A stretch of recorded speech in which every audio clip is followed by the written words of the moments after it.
Hello there. The doctor lets out a chuckle. Goodbye, and I do mean it this time.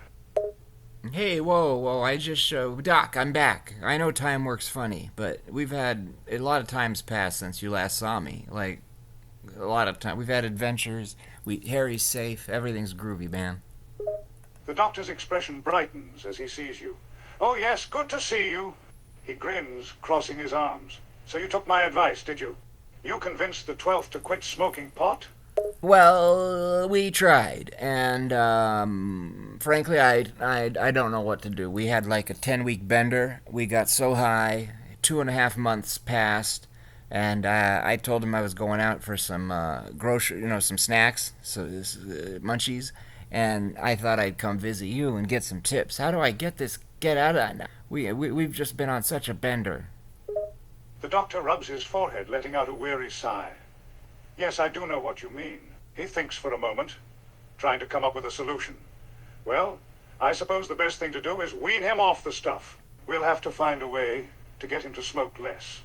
I love it. I think that's a good idea. I think, though, this is serious, Doc. I know usually we have one solution to our problem, but I think this time we might need one or two, or maybe even three solutions to the problem.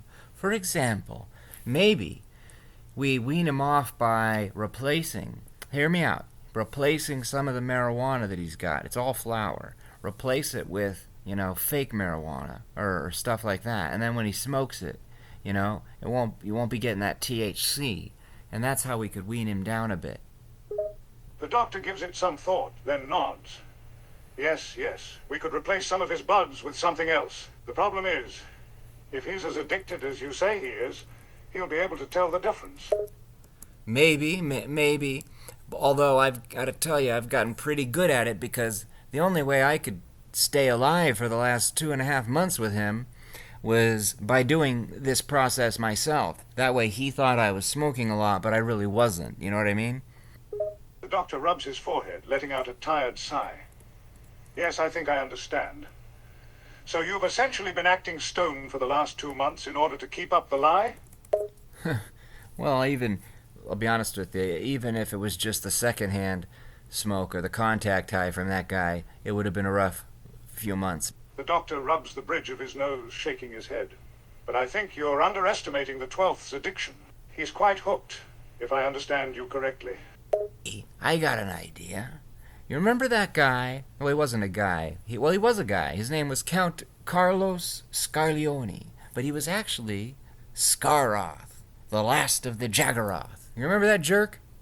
The doctor's expression darkens at the mention of the Jagaroth. Of course I remember him. Terrible fellow.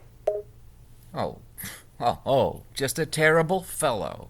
Wasn't he like the pilot of a Jagoroth spaceship that crash-landed on Earth like 400 million years ago, and the explosion of this ship had an unexpected consequence? It provided the catalyst for the complete development of life on Earth as we know it? Am I wrong about that? The doctor nods, his eyes narrowing. Yes, you're right. They were the reason life on Earth developed as fast as it did. It sped up the evolutionary process. Now, when you told me this story, you told me that Scaroth, or whatever the hell, was splintered into 12 versions of himself, scattered across different periods of Earth's history, right? The doctor nods again, his expression grave. Yes, that's right. Scaroth's consciousness was fragmented across all those different versions of himself. Now, I take great pride in my knowledge of medical marijuana, because I take great pride in keeping my body safe. So, I make sure I know everything about all the different types of stuff I put in it, including the medicine. You can't just trust everybody, Doc. You can't trust anybody. So, turns out, that boy Scaroth and those Jagoroth, you know what they look like when you take their human little masks off? The doctor lets out a weary sigh. Ugly bastards, isn't it? Yeah, but they look a lot like marijuana. The doctor's eyebrows shoot up, intrigued by this information. What do you mean they look like marijuana? Well, I'm saying that the Jagoroth, in particular Scaroth, without that human face, their natural look, I bet we could smoke that guy's head. The doctor pauses for a moment, considering your suggestion. The idea is ludicrous, but he can't help but be intrigued by the idea. You mean we could smoke a Jagaroth? Yeah, we could. Not just for fun, though. What I'm thinking is, that guy's such a jerk. He's so evil. We go back in time.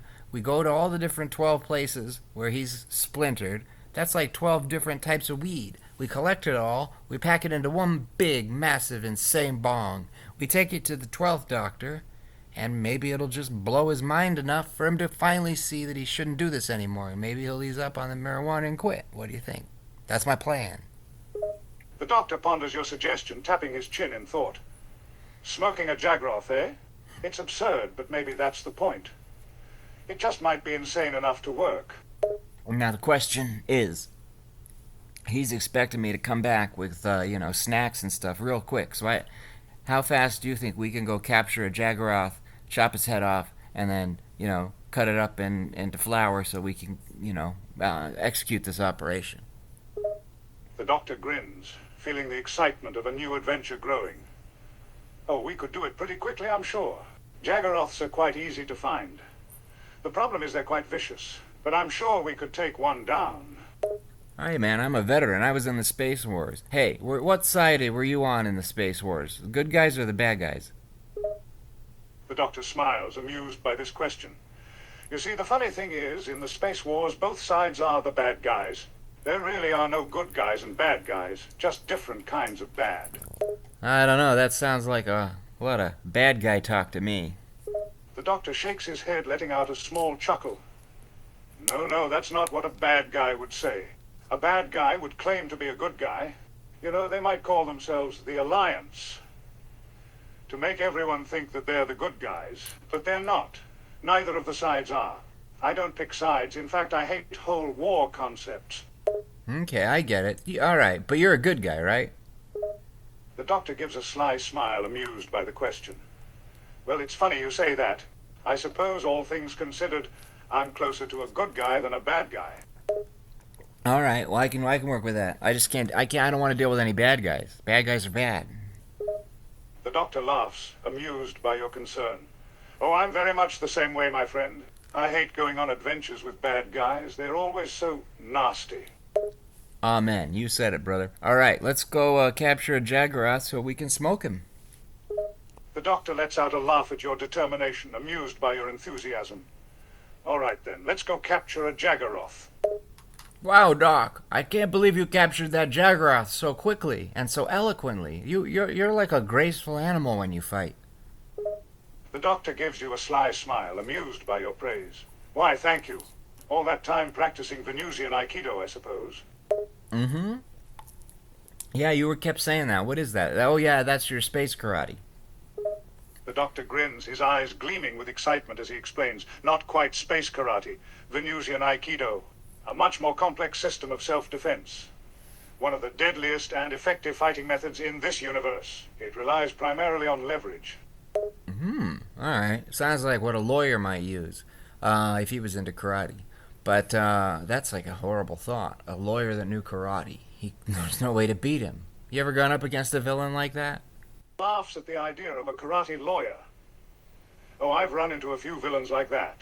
Not exactly karate lawyers, mind you, but close enough. It's rare, but I've come across opponents who gave me quite the run for my money. Well, now that we've got the Jagoroth, let's get on to stage 2 of this thing, because I gotta get back before, the 12th Doctor comes hunting me down looking for snacks. What we need to do is mix in a little bit of real marijuana into this Jagoroth stuff that I mashed his head up real good. It looks just like marijuana, you see, and we've just got to put the real stuff in, thin it out. You do the math so that we wean the 12th Doctor off in a way where he'll never notice, like a little bit at a time. Next 3 months worth of marijuana. Just take it and take out a little bit so that when we get to the last week, there's no marijuana left. What do you think? The Doctor nods, considering your plan. He's surprised by its simple brilliance. Yes, that could work. Mixing a little bit of marijuana into the Jagoroth mix, slowly cutting him off. It's quite clever. The 12th will never see it coming.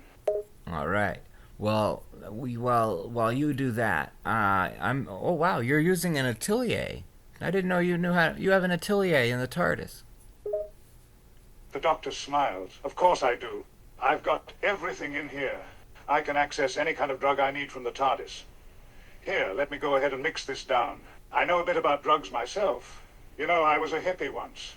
Oh, no kidding. And look at your friends. Is that Ayesha from the Atelier games?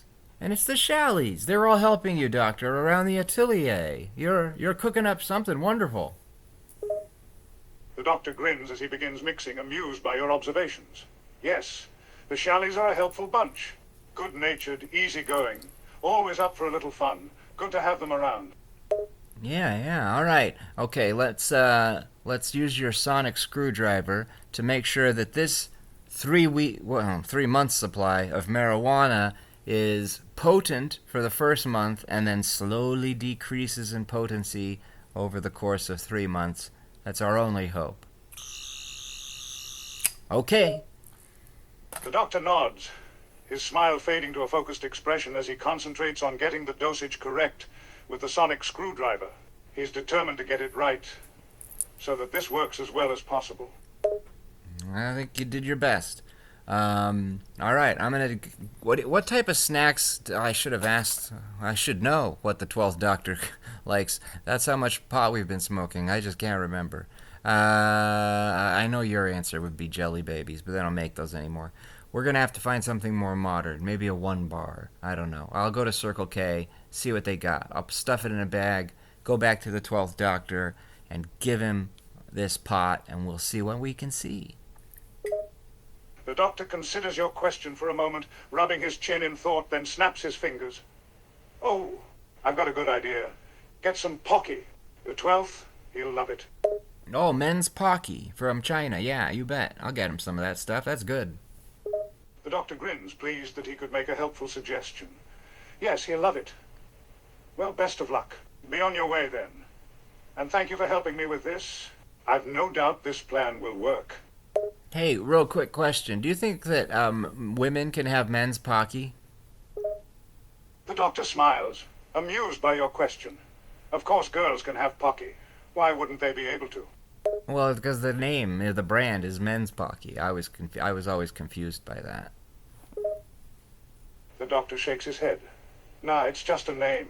Excellent. Mundo. All right. Tasty stuff. I agree. All right. We'll put that in the bag, and then hopefully this will all work out, Doc.